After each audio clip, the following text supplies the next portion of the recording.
ఇప్పుడు నేను అడిగే ప్రశ్న మీ జీవితాలకు సంబంధించింది. మనసులో ఏమనుకుంటున్నారో అదే చెప్పండి. ఏం చెప్పాలనుకుంటున్నారో దాచకుండా చెప్పేసేయండి. సాగర్, నువ్వు అమృతను ప్రేమిస్తున్నావా?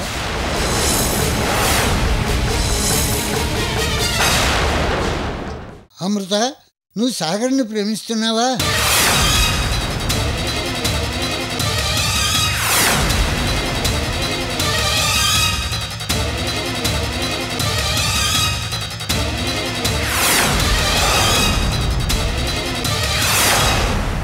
తాతయ్య, ఏంటి మీరు ఇలా అడుగుతున్నారు? అడగాల్సి వచ్చిందే అడుగుతున్నాను, సమాధానం చెప్పు. సాగర్ని నువ్వు ప్రేమిస్తున్నావా?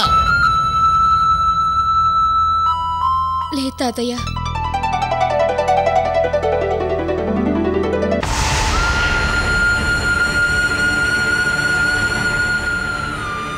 నాకు సాగర్కి మధ్య అలాంటి ఫీలింగ్స్ ఏమీ లేవు.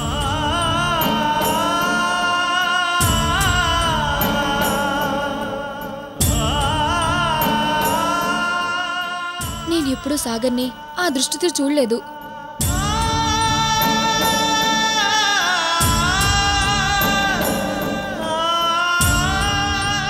అమ్మా నాన్న అందరూ దూరమైనా ఆ దేవుడు నాకు తన రూపంలో ఓ మంచి ఫ్రెండ్ని గిఫ్ట్గా ఇచ్చాడు.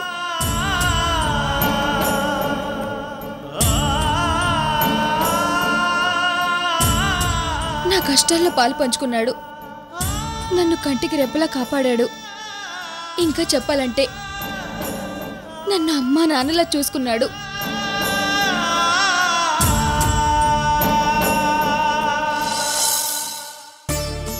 ఒక అమ్మాయి ఒక అబ్బాయి రాత్రి పగులు ఒకే రూమ్లో కలిసి ఉన్నారంటే ఏదో ఒక సంబంధం అంటకడతారు. అందరికీ వచ్చిన అనుమానమే మీకు రావచ్చు, కానీ నేను మనస్ఫూర్తిగా చెప్తున్నాను, నాకెలాంటి ఫీలింగ్ లేదు తాతయ్య. నేను సాగర్ని ప్రేమించడం లేదు తాతయ్య.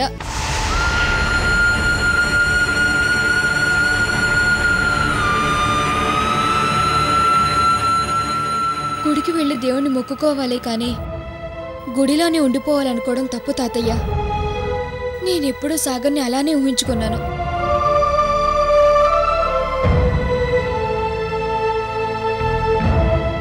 సాగర్, నువ్వు మాట్లాడవే? తను చెప్పింది కరెక్టే తాతయ్య. అమృత మనసులో నేనంత గొప్ప స్థానంలో ఉన్నందుకు గర్వంగా ఉంది. తనకి పరిస్థితి వచ్చింది ఒక రకంగా నేను తప్పు చేయడం వల్లే. ఆ తప్పుని సరిదిద్దుకోవాలనే తనకి సహాయం చేస్తున్నాను, అంతేగాని ఇంకొకటి కాదు తాతయ్య. తను ఇప్పుడు మళ్ళీ వికాస్ వల్లే నా రూమ్లో ఉండాల్సి వచ్చింది. నాకు బాధ్యత ఉంది కాబట్టే తను ఇబ్బంది పడకుండా ఉండటానికే రూమ్లో ఉండమన్నాను. అయితే నువ్వు అమృతను ప్రేమించలేదా?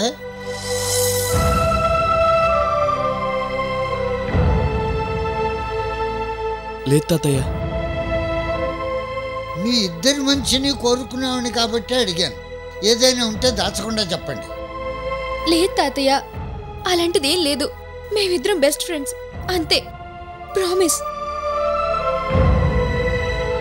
అవును తాతయ్య, మేమిద్దరం బెస్ట్ ఫ్రెండ్స్. ప్రామిస్. నాకు తెలుసమ్మా, కష్టాలను ఎదుర్కొని గమ్యాన్ని చేరుకోవాలనే పట్టుదల నీకుంది. నీలాంటి మంచి అమ్మాయిని ప్రోత్సహించాలనే మంచి మనసు సాగర్కుంది.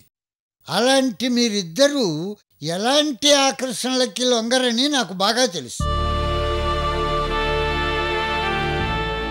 కానీ ఇంత జరిగితే ఈ విషయం చెప్పకుండా మీరిద్దరూ ప్రేమించుకుంటున్నారని, ఇష్టపూర్వకంగా కలిసి ఉంటున్నారని చాడీలు చెప్పారు.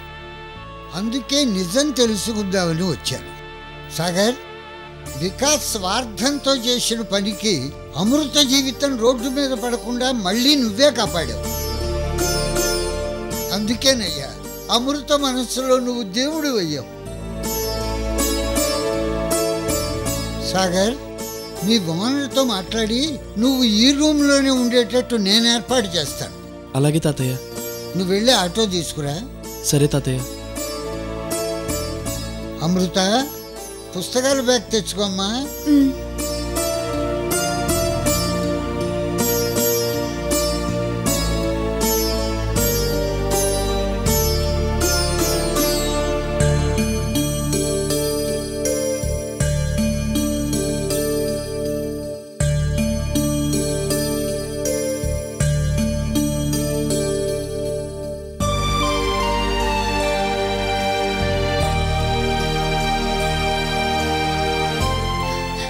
తాతయ్య,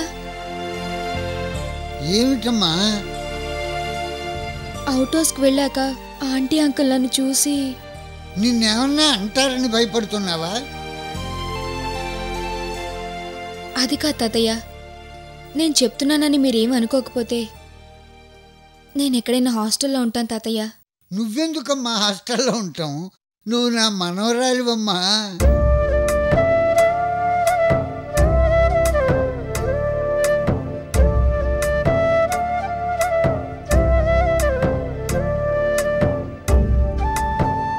ఈ తాతయ్యకి నీ మీద చాలా ఆశలు ఉన్నాయమ్మా. ఆ ఆశల్ని నువ్వు నిలబెడతావని నీ మీద నాకు నమ్మకం. అది కాదు తాతయ్య. నువ్వు ఇంకేం మాట్లాడకు. నీకు ఎలాంటి ప్రాబ్లం రాకుండా నేను చూసుకుంటాను, సరేనా? తాతయ్య, ఆటో వచ్చింది. సరే, అమృత సామాన్లన్నీ అవుట్ హౌస్కు పంపించు సాగర్. అలాగే తాతయ్య. రామ్మా. బాయ్ సాగర్.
అమృత, నువ్వు లోపలికి వెళ్ళు. ఈ లోపల సాగర్ సామాన్ తీసుకొస్తాడు. అన్నీ జాగ్రత్తగా సర్దుకో. థ్యాంక్స్ తాతయ్య, మీరు వచ్చారు. నాకు కొండంత బలం వచ్చింది.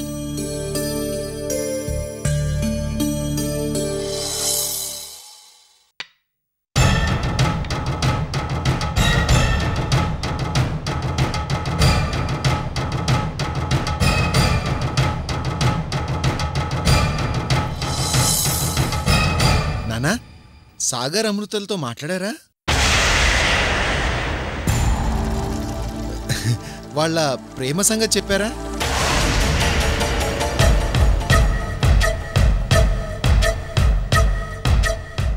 ఏంటన్నా అలా చూస్తున్నారు? మావయ్య గారు షాక్ అయ్యారేమోనండి. అవునా నాన్న? మావయ్య గారు ఇన్నాళ్ళు అమృత మంచి అమ్మాయి అనుకున్నారు. అదేమో సాగర్తో సెటిల్ అయ్యేసరికి ఏమీ అర్థం కాక వచ్చేసినట్లున్నారు.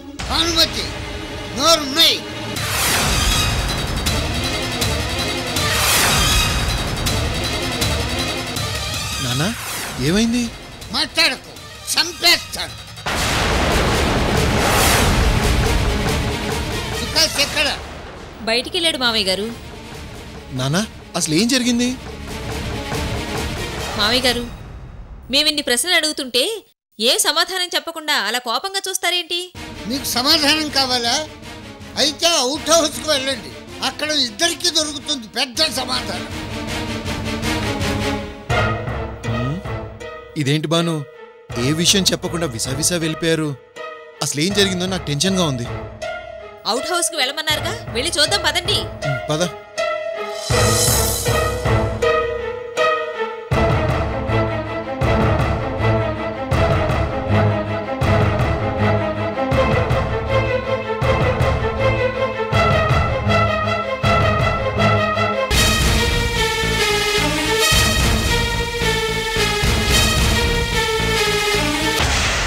ఆంటీ, బాగున్నారా?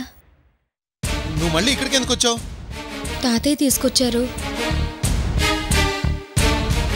తీసుకొచ్చారా? మరి సాగర్ రూము?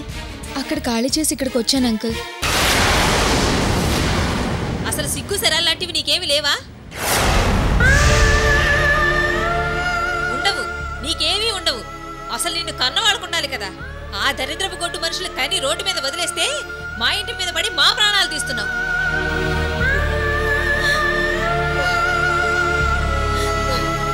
ఆపు నీ దొంగేడుపు. ఇక నీ దరిద్ర మొహం చూడలేక రోజు మేమేడవాలి. వెళ్ళిందానివి అక్కడే వాడితో ఉండిపోక మళ్ళీ ఎందుకు వచ్చావు? ఈ అవుట్ హౌస్ ఏమన్నా నీ బాబు సంపాదించాడు అనుకున్నావా? చెప్పు. దరిద్ర పొట్టుదానా, మా ఇంటి చుట్టూ తిరుగుతూ నా కొడుకు అదృష్టాన్ని నాశనం చేయడానికి వచ్చావా? నిన్ను వదులు బాను. ఏంటిది? చూడు అమృత, చదువుకున్న దానివి, ఆ మాత్రం అర్థం చేసుకోలేవా? ఆయన పిలవగానే అవుట్ హౌస్కి వచ్చి పెద్ద తప్పు చేశావు. నష్టపోయేది నువ్వే, గుర్తుపెట్టుకో. పొద్దునే నీ మొహం చూస్తే పంచమహాపాత్రాలు చుట్టుకుంటాయి. ఛీ!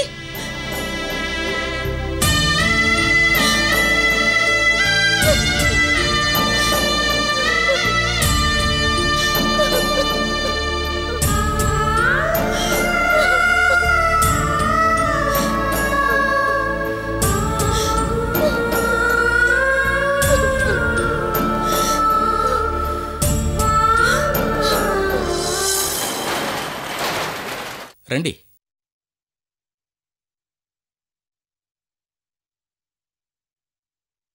ఈ షాప్ మీకు సరిపోతుందేమో చూసుకోండి. అలాగేనండి.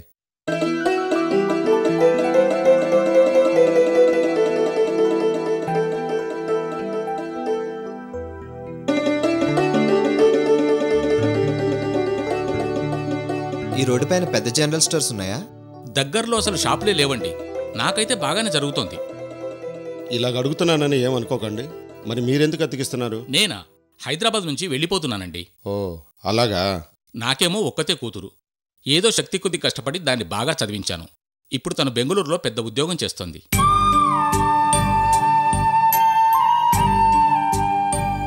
అల్లుడిది పెద్ద ఉద్యోగమే.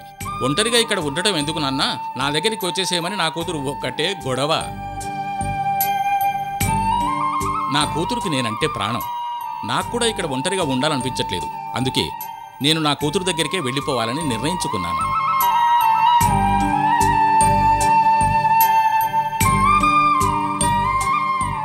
సరేనండి, షాప్ మాకు నచ్చింది, మేము నడుపుకుంటాం. నేను గ్యారంటీగా చెప్తున్నాను, ఈ ఏరియాలో కిరాణా షాప్ ఇదొక్కటే కాబట్టి మీకు మంచి లాభాలు వస్తాయి. అంకుల్, ఏంటి ఇంకా ఆలోచిస్తున్నారు? ఏం లేదు వెంకట్రావు, అడ్వాన్స్ ఇచ్చేయండి. ఇదిగోండి. సరేనండి, మంచి రోజు చూసుకొని షాప్ హ్యాండ్ ఓవర్ చేసుకుంటాం. అలాగే, వెళ్ళొస్తామండి. మంచిది. వస్తామండి.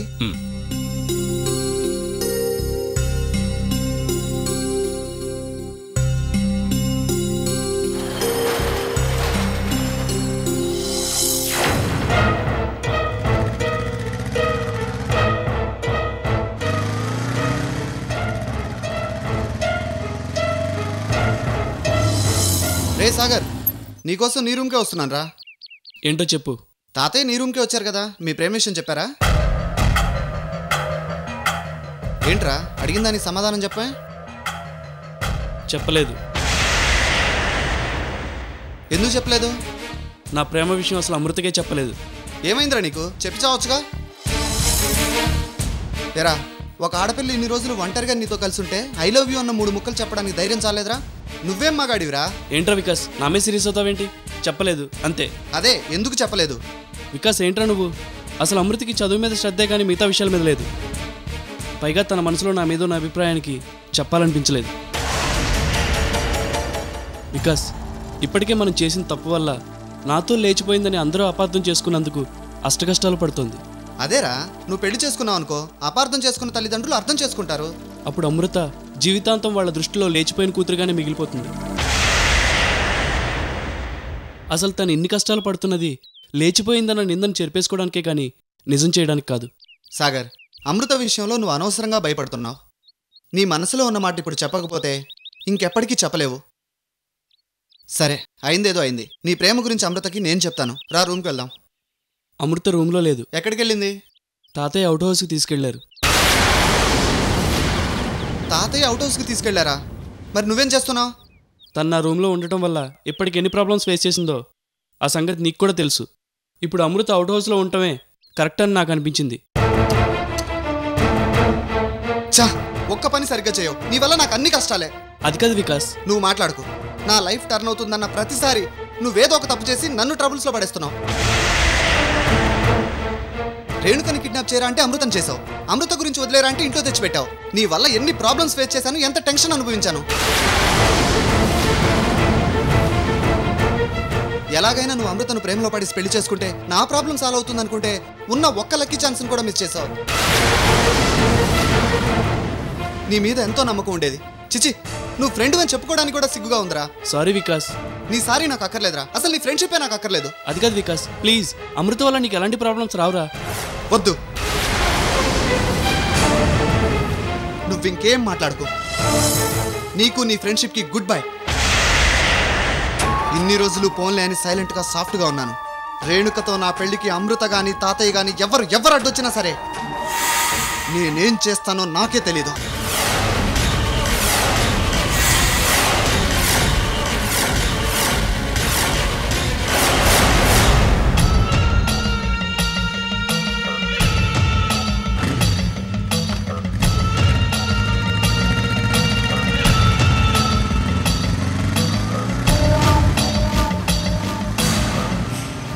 వీడు చాలా కోపంతో వెళ్తున్నాడు.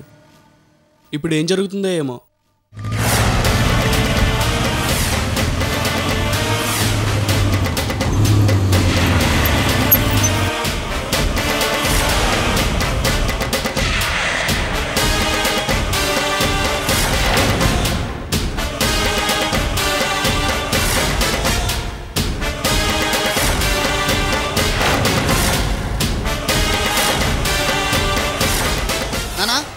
నానా,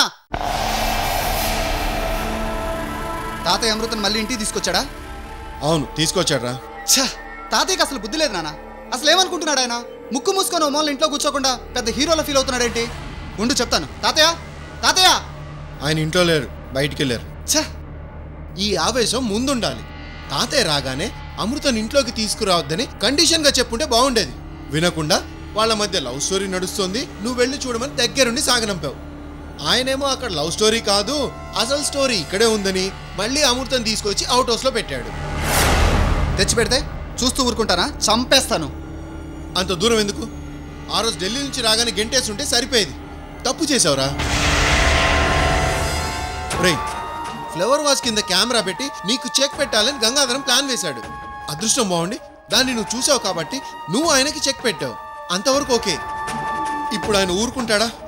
ఆ గంగాధరం గురించి ఆలోచిస్తుంటే నాకెంత టెన్షన్గా ఉందో నీకేం తెలుసురా. హాల్లో, కిచెన్లో, బెడ్రూమ్లో, చివరికి అవుట్ హౌస్లో కూడా కెమెరా పెట్టి అబ్జర్వ్ చేస్తున్నాడేమో అని నాకు భయంగా ఉందిరా.